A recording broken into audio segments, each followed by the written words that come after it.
अस्सलाम वालेकुम। मोहम्मद सिद्दीक मिटवर बाबाला मौजू अवां जी ॻाल्हि अवां सां करियूं त कीअं करियूं। तरतीब उबहम अलफ।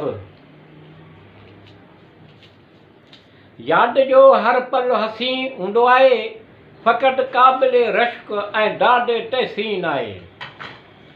यादि जो हर पल हसीन आहे, फ़क़ति क़ाबिल रश्क ऐं डाढ तहसीन आहे। हौसले ख़ुलूस ऐं ख़िरात जगेर सभिनी न फ़क़ति सरो उठियो पर इहो यकीन आहे। यादि जो हर पल हसीन आहे, फ़क़ति क़ाबिल रश्क ऐं डाढे तहसीन आहे।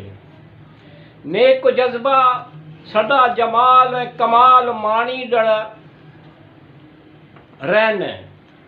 नेक जज़्बा सदा जमाल ऐं कमाल माणींदा रहनि।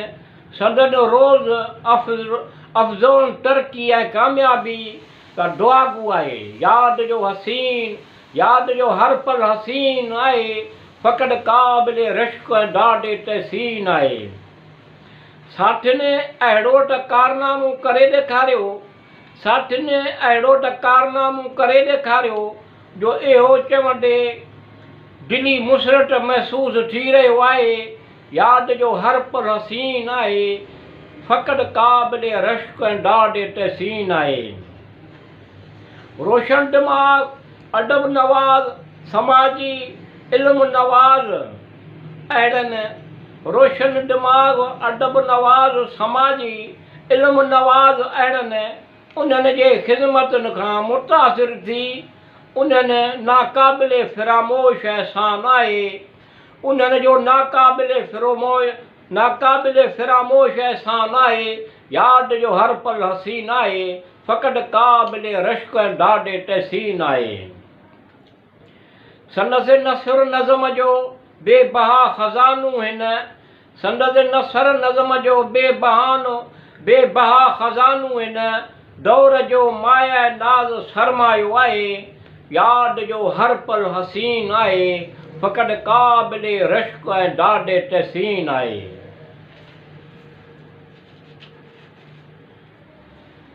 सम्झू के सम्झनि ईअं आहे, सम्झू के सम्झनि ईअं आहे। नुक़्ते नज़र महज़ उमेद ऐं मोहबत रहियो आहे। असांजी सभिनी अहसासनि उमंगनि जो चिटो पधिरो, असांजे सभिनी अहसासनि उमंगनि जो चिटो पधिरो।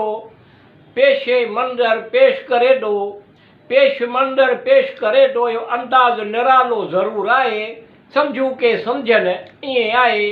नुक़्ते नज़र महज़ उमेद ऐं मोहबत रहियो आहे। खणी नज़र सां ॾिसबो त मालूम थींदो, खणी नज़र सां ॾिसबो त मालूम थींदो। अहसासनि ऐं जज़्बनि खे अहिड़ो घाड़े तो अता कयो आहे। सम्झू के सम्झनि ईअं आहे। नुक़्ते नज़र महज़ उमेद ऐं मोहबत रहियो आहे।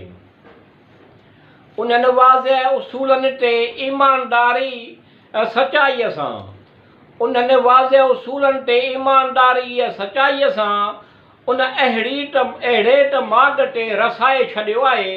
सम्झू के सम्झनि ईअं आहे। असांजे सभिनी अहसासनि ऐं उमंगनि जो चिटो पधिरो। नुक़्ते नज़र महज़ उमेद ऐं मोहबत रहियो आहे। अमल करण सां अहसास हौसलो फ़िक्र जो आला बुनियाद। अमल करण सां अहसास हौसलो फ़िक्र जो आला बुनियाद निहायत सवलाईअ सां पले पियो आहे। सम्झू के सम्झनि ईअं आहे। नुक़्ते नज़र महज़ उमेद ऐं मोहबत रहियो आहे। सचा ऐं साफ़ ॾेख नज़र अचनि था ऐं इहो ओहो। सचा ऐं साफ़ ॾेख नज़र अचनि था ऐं इहो ओहो बाकमाल ई करे सघे थो। जेकी सुञाणप बणिजी वियो आहे। सम्झू के सम्झनि ईअं आहे। नुक़्ते नज़र महज़ उमेद ऐं मोहबत रहियो आहे।